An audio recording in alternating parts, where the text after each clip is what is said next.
Hello. Oh, fucking yes. Aye. Hello, ladies. No, turned it down, they heard it and went, nah, let's fucking stop this guy. Right, guys, who's excited for London? Are you, like, I am absolutely jacked the fact that we're back in London, man. How awesome is that? Yeah, is this one of the more exciting moments of your career? Being in London, like, it's a toss-up between the last-minute submission against Ankalaev and the arm break. What do you think's better? Man, well, if they're both aging much better, both of those wins I know, every single exactly. day. We've got two of the top 205ers moving their way up the division, and there's a poor UK guy kind of just sitting in the outskirts. Feel sorry for me. Does that give you more confidence, though, seeing what Khalid, seeing what Jamal Hill are doing in some of these recent performances and where they're kind of sitting in the rankings? Definitely. One of the things that you always do is compare yourself to other guys in the division, and you want to know that you fit there, because that's what it's about, and it's about, am I good enough to be in that top 10? Seeing what Jamal Hill done in his last two fights gives me confidence, and seeing what Ankalaev's doing to the top prospects in the top 10, so it's just filling me with hope. Yeah, definitely. And you come in against someone like Nikita Krylov, who has a lot of experience as well. What do you just think of this matchup? What does this do for your career? Definitely. Like, breaking into the top 10 has been a goal for me for the last 2 years. We had COVID, which set that kind of on the back burner. You know, it was about getting fights. So for my new year, new resolution, all this kind of nonsense, it was getting into that top 10. And there's one guy standing in my way at the moment, and it's Krylov. So what I'm looking to do is put on a performance of the night, not to get the bonuses, but to get my name in the mix for this top 10, top 5, be a title contender. Because going 15 minutes and taking damage and putting on a performance are two different things. Going to 15 minutes, people can get a wee bit bored of that. They don't really want to see decisions, they want to see knockouts, they want to see submissions.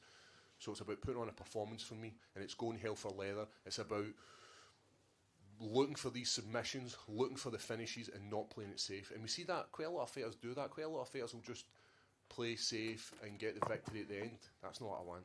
What I want is performances of the night. I want to be remembered for putting on performances, entertaining fans to be like, Paul Craig, he's not the best, but by God, does he put on a performance?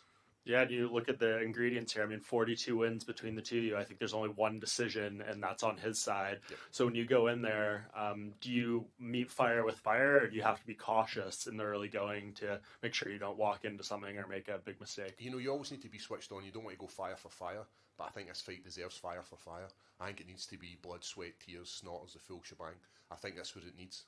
And especially a fight with two of the top 10 205ers, and we're on the early prelims. I think that's the fans who are watching the prelims are going to enjoy this fight to kick off the prelims with, as opposed to waiting to the main event. Our fight's already done. We'll be out having a few beers. We'll be away to the dancing. We'll be celebrating. And we know he is, has ties to Ukraine, and there's a lot going on there. And we haven't had the chance to speak to him, so we don't know exactly where he's at mentally. But what do you kind of just make of what maybe he's enduring, personally, and on that side of it going into this fight? Yeah, he's a professional, and I'd love to say that it's not going to affect him, but he's dealing with something bigger than UFC, than a fight of a top 10. His real fight is much bigger than the UFC. Thank you, Paul. Paul? I saw you and Nikita eating breakfast right next to each other yesterday. Yeah, I didn't even know that was him behind me. Yeah, it was like you guys were back to back, right? So I turned round, and you know that way you kind of notice someday, it didn't look that big. No. Like, you know when you look at people and you're like, whoa, he's a bit of a man, isn't he? I looked at him and I went, his neck's a wee bit on the thin side. You obviously have an incredibly high level grappling. You talked about when you broke Jamal's arm. He has a ton of submissions too. So how would you compare your MMA grappling to his MMA grappling? Yeah, that's what makes this fight exciting. I'm a grappler, he's a grappler. Where I struggle is against guys who are power punchers, guys whose skill isn't that high, but they've just got this one knockout punch power. I like to go in a wee bit gung ho. Hands are down. I'm trying to grab on it, and I'm trying to pull guard. He's very good at grappling, and we're going to see who is the best grappling in 205, because I don't think there's anybody else who really comes close to myself and Krylov. Maybe Glover, maybe that's the next fight. Anthony Smith is pretty good too, right? Do you think so? I watched this triangle against the wrestler. What was it? The guy basically run into his legs and was like, "Aye, go and put me in that triangle." Whereas at least I look like I'm actually trying to work for the triangle. But you know what's really good? The fact that one of the best grapplers in the division is a Scottish guy, not Brazilian. And I don't know if you know this actually. Like, see the actual family tree of Gracie. It's actually from Scotland. Interesting fact. Do you know that? You must not. I know. Hey, I'm a direct relative of every famous Scottish guy. See William Wallace. His blood courses through mine. Finally, I know you just mentioned him, Glover. What do you make of that title fight between Yuri Prohaska and Glover Teixeira coming up in June? It's the old dog versus a young bull in it. It's like we've got somebody in Glover who's seen it, done it. He's been just like chiseling away trying to get that title, and now he's got it. And I think it's going to be a lot harder for Yari than a lot of people think.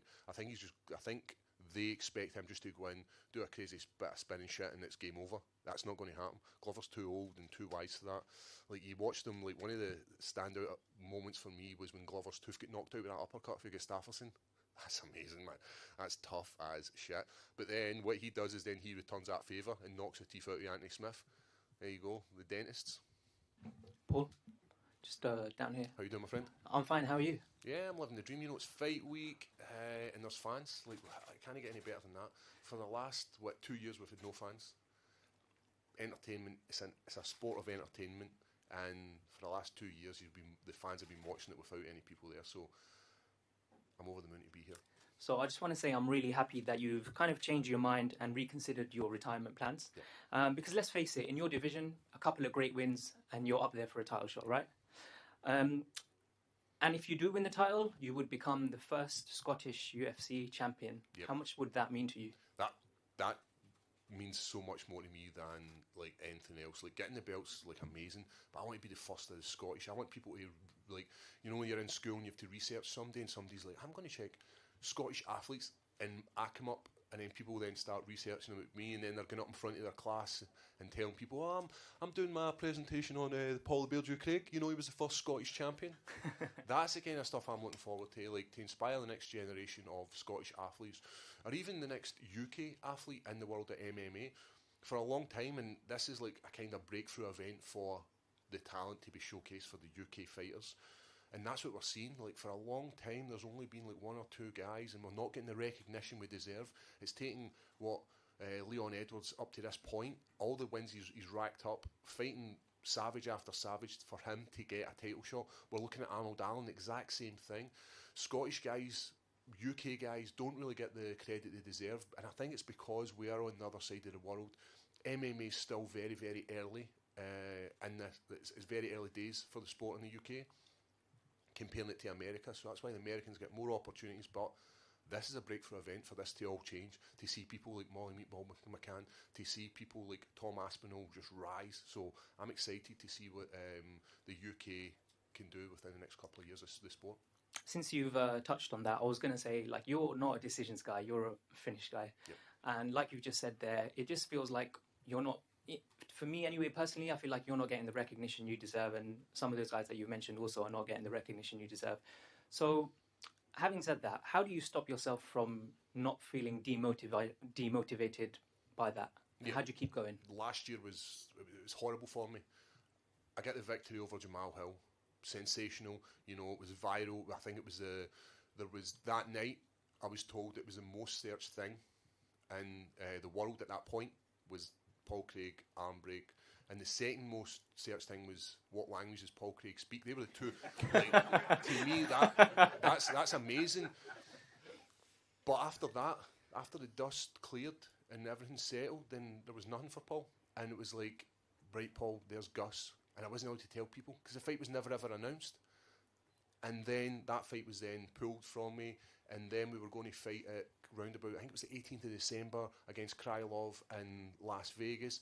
Then the US put ban on people coming into the country who weren't double vaccinated. So that year was like, I was dragging my heels. And like, if you had said to me about the retirement thing, then I was like, what do I need to do? Because I've fought, you think about the guys who they put me up against, like unbeaten ranked guys who were like Ankalaev when he first came in, they were tipping for the next big thing. And then they're throwing me to him. And then you had Jimmy Crute, the exact same thing. Jamal Hill. So these guys, like, I'm going up against like some of the unbeaten prospects in the division, and I'm not getting any recognition. This fight is definitely going to give me some recognition. And just finally from me, Paul, you mentioned recently that there are two things that can change a man's mind: a woman, the smell of gold. I want to know, what about the smell of haggis? Oh, have you smelled haggis? I think I might be fortunate enough to not have. No, like, so for anybody that doesn't know what haggis is, it's basically, rather than throwing all the non-selected meats like, you know, your prime rumps, all this kind of stuff, what we just grind all that up, add a wee bit of oats, fire it into some sheep bladder, and then we eat it. I know you think like that's pretty bonkers, but then so's eating black pudding. That's even worse. So the smell of haggis isn't as nicest, but what we try and do to make it a wee bit better is we fire loads of spices in it, loads of herbs, and it tastes slightly better. But as you say about the two things that can change a man's mind, we all know a good partner can make you change your mind. And in that, my partner said to me, she was like, "Do you genuinely believe you can walk away from this sport and not do what you set your heart on doing?" And the answer is no, I can't. I believe I've still got a wee bit of mustard left in me, you know, that ketchup bottle or that mustard bottle, there's that wee tiny bit at the bottom, and you're not going to buy a new one because mustard doesn't get used that much. You put water in it. You want to get it out, so I've still got a wee tiny bit left in me, so this is the last push. And if I can't do it on Saturday night, if I cannot beat Krylov and I can't stop him, then I shouldn't be in the UFC, I shouldn't be in the top 10. And then it's a case of, if I want to do this again, then I need to restart the whole process again. I've not got time. I'm 34. I'm losing my hair. I've got grey in my beard and my balls. Good luck on Saturday night, Paul. Paul, Thank you very much, man. a lot of talk about. Where we are. Sorry. Oh, you're there. Sorry, man. A lot of talk about the golden era of UK MMA, and obviously the fan base very stimulated ahead of UFC London. But have you thought about what happens if it does turn out to be a huge win streak for the UK? Scotland will have huge wins. Wales will have huge wins. Birmingham, Liverpool, Wigan, Ipswich. I mean, we could be leaving this event with a whole new intensity to the fan base. Do you believe that can happen with this cast of fighters? 100%. Well, I tell you, I'm going to tell you, you know, I don't care. What's the worst they can do? They've booked various events around the UK this summer. They have booked places like Liverpool, Manchester, Glasgow, London. They've booked them. And it all depends on what happens on Saturday night, what we're going to get. So there is going to be another UK. There's going to be a huge show for UK fighters again. So it's going to be a regular thing. And I'm probably going to go out here and I'm probably going to get my knuckles wrapped. Who cares? What's the worst they can do? Pull me for the show. What would it mean to you to go back to Scotland? We've talked a lot about the Roundtree fight, and you know it's something that you want to make right for a very long time. How much would that mean to you to get the opportunity to compete in Scotland again and make that right? I feel like I didn't do my best. I never gave the Scottish fans what they deserved. They deserved to see a prime Paul Craig get in there, mentally focused, physically in the best condition I can be, going up against an opponent and getting the victory and getting a Paul Craig performance rather than what that fight was. Mentally, physically, I wasn't there. More mentally than physically. You can do all the physical stuff in the gym. You can lift weights. You can hit all your numbers. You can go into the sparring sessions and win every sparring session. But when it comes to that walk, and if you're not in your head, then you get what happened to me in Glasgow, lying on your back with the soles of your feet, everybody looking at them. Going up against a guy like Khalid Roundtree, we've seen it at the weekend. The guy is a savage. He's got power. He's got intensity. He's got something. He's got a bit of psycho about him, and he's a savage. So taking a loss for him, it's not a bad thing to receive, and it was a humbling experience because I'd lost in Vegas 209, and then I had came to Glasgow far too early, and they two losses led me to London, led into the rebirth of Paul Craig, because I needed that. I got to the UFC, I was very, very green, very, very inexperienced, mentally, physically, emotionally, all the things that go along with that. I was a kid. They two losses made me a better athlete and then made me be able to dig deeper and know exactly what I was losing when it came to UFC, because I was going to lose that come London. Appreciate it, Paul. Nice. No worries. Paul, I'm pretty sure in September you'll be unbeaten for 3 years now, winning 4 of your last 5. What do you attribute the good run of form to? There's a whole host of things. you could say it's like it's down to one person, but it's not. It's like there's a whole team there. There's got my coach Brian Gallagher, who's always doing the research, always trying to improve me in areas. So even if I'm not in a camp, I'm still trying to improve. I'm still trying to improve jiu-jitsu. I'm still learning in the sport of jiu-jitsu. He's improving my stand-up. I work with a sports psychologist as well, who is improving the mental side of things, because a lot of people underestimate that walk that we have to make. It's scary. First time I had to make that, everything, like the butterflies in my stomach, and that was with no pressure. The second time I had to make that, there was more pressure because it was a main event, or it was opened up the main card for 209. There was a lot of pressure on me, and that was consuming me. And then to go out in Glasgow and hear the love that the Scottish fans were giving me, it was overwhelming. So now I'm able to control that through loads of different techniques like visualization, like talking about stuff with him. So I've got that. One of the massive things as well was changing my conditioning, changing my nutrition, because there's loads of cogs in the engine to keep this going, and that's what it was. So working with like Adam to improve my conditioning, and rather than doing the stuff that you enjoy doing, you know, when you enjoy going to the gym and you lift weights and you're like, this feels good, let's add on more weight, I feel great, I'm feeling amazing. He's like, no, you're doing the maximal sprints 10 times. And I remember messaging him and being like, have you got this right? Because he kept just upping the number, and I was like, yeah, like, are you got this right? And he's like, are you questioning me? Like, just do the hard work and get it done. So it's a whole host of things, but it's crazy to think 3 years in this sport I've been unbeaten, and I'm still just chipping my way. What I'm looking for is another 3 years in the sport unbeaten, with a belt round my waist, and retiring and leaving this sport as influential in the UFC. And obviously, you're now in a position where you could be fighting for a title in the near future, and you opened up on the loss to Khalid Roundtree in Glasgow. Did you ever envisage then that you could be in the position that you are in now? Because I know that obviously you've now retracted this. You did set a timeline that you said by the time of 35 I'm out. So in the fallout of that loss to Khalil, did you think that it'd be possible to be in contention? After the loss of Khalil, so it was a whole thing that happened. Getting to the UFC was my goal. Like, I had set the standard of, I need to get to the UFC. Once I got there and I got the victory, I didn't reset goals. I didn't assess where I was going, and I was just fighting. And when you're just fighting, you've not fueled by anything. There's losses, there's things that happen to you. I was in like a bit of a self-destruct mode there, because you doubt yourself. You doubt, like, many times I remember lying awake at night feeling like I don't deserve to be in the UFC. I felt like a fraud. And let's be honest, I was a fraud.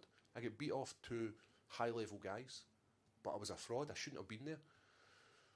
And it made me work harder. It made me a better person.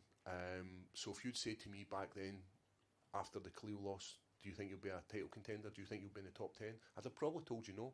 I would have lied to you. It would have been one of these things where I'd have said, oh, definitely, I'm going to be the world champion. But ultimately, in my heart of hearts, I probably wouldn't have believed it. So you look 3 years down the line for London, the last fight in London, and my life's totally changed. It's changed for the better. It's changed better for my family. It's changed better for me. It's changed better for my team, and I'm inspiring the next group of guys in my gym to be UFC level fighters. And another question I just wanted to ask: are you now fully training as a fighter? Are you no longer teaching? No. You can give 50% to like becoming a teacher, or 50% to be an athlete, and the two of them can fail. You can be a really shitty teacher, and the only people you're going to let down is kids who are dependent on you to mould them into the next like young adult they can be. Or you can be 50% in a fighter and be getting hurt and be getting kicked out of the UFC because you're not pulling your weight. So it only made one decision to be a full-time fighter and 100% focus on becoming the best I can be. Like, that was one of the things as well. Do you want to be remembered for the guy that could have been something, or do you want to be remembered as a guy that was something? And I believe even now that I'm something. I'm something that's within this sport. I'm a title contender. I've got a few records. Like, right, I might be the second most submissions in the light heavyweight division, but I'm still in these rankings. People look at it and be like, Paul Craig, oh, he was a guy with the beard and the crazy triangles of submissions and the blue face paint. So, like, I'll always be remembered in this sport. Cheers, man. Thank you. Cool. How you doing, my friend? Yeah, good mate. How are you? Are you calling it? You're like, hey, we'd be done. we've got a day. Cheers. So last time we spoke, you were really excited about obviously the Gustafsson fight. Was it difficult mentally to move on from thinking about Gus, because you were very excited about that fight? Because as much as Nikita's obviously an incredibly tough opponent, he doesn't have the same name recognition as Gus. So was that tough mentally to switch up opponents like that? It was, because we'd done a full fight camp for Gus. We did a full fight camp that came to like maybe 2 weeks before we were meant to fly out to Vegas, and the fight was cancelled. And when that, it just feels like it's just been ripped for you. And the UFC then phoned us up and said, listen, we know you deserve this fight, but do you want to wait, or do you want us to set you a new opponent? And we says, can we wait? Can we just play this one out, because we really want that? I remember he's the guy, the cover of the game, like the computer game, it's him and it's John Jones, and he's the top European guy. He's like... So to pass that up and feel that slitting out your hands, it's hard, but we don't get time in this sport to dwell and be like, oh, well, I'll just wait for another 6 months to see if Gus is going to be all right. And then it turns out he's not actually coming down to light heavyweight. I think he's staying at heavyweight. He's fighting Ben Rothwell, I think it is. So, like, we could have waited another 6 months for that fight and been, like, just sidelined for a whole year, rather than the UFC said, listen, we know you deserve a big opponent. Would you be interested in fighting Krylov? Even though they've tried to set this fight up like 3 times prior to this. Like, we are happy for this fight, but if it's like a set of scales and who you want and who's the golden goose, then Gus has to be the golden goose, doesn't he? He's the guy who he's a household name. And last one, last fight you beat Jamal Hill and then went out for a few drinks with him afterwards. And you think you're going to go on the sesh with Nikita Krylov after this? Definitely. See if Nikita can keep up with us. I think he enjoys the vodka as opposed to me. I enjoy the whiskey. So maybe I'll get him drunk in whiskey. Maybe he'll get me drunk in vodka. But it's one of the things, you know. See, after business is done, when it comes to fighting football, business is done. Let's go out and just celebrate, commiserate, whatever it is you want to do. And the vast majority of people I've fought against has been the same. I remember in Australia getting beat off it was Jim Crute, and after he came up in a glass of wine and we shared like some stories, we shared how camp was, we shared all the kind of stuff that goes on, because we're like-minded people. Like, in a different situation we'd be friends. Like, if we were in the same gym, we'd be mates, because we're all working towards the same goal. So for me, just to celebrate with Jamal Hill, me celebrating him, commiserating, it's a great thing. But I love Jamal and I love his team, because we still keep in touch. The guys are planning to come out to Scotland and they've been doing a bit of training. Jamal Hill's mum messaged me and was thanking me for it was cool. She messaged me and she's like, listen, Paul, I really want to thank you because you took Jamal to the next level. He was emotionally immature, like the same as we all are. We need to feel that loss so that we know how much we want victory. If you don't know a loss, you can't fully enjoy victory. And she showed me some love, and I still message Jamal and just want him to do the best, because if he wins, it looks good on me. And the same as if I win, it looks good in Jim Crute because they beat me, and if I win, it looks good in Khalil Roundtree. All the people who have beat me, it looks good in them. So hopefully we can have a couple of sherbets. I don't know how good his English is, but we'll find out on Saturday night. Brilliant. Thanks so much, mate. Cheers. No, I appreciate it. Just one question in terms here. Yeah. In terms of you mentioned how you used to not be confident in terms of you think you didn't deserve to be where you were. When did that change come across, and when did you start being more sure of your ability, and how did that affect just the way you fight? It was 3 years ago in London.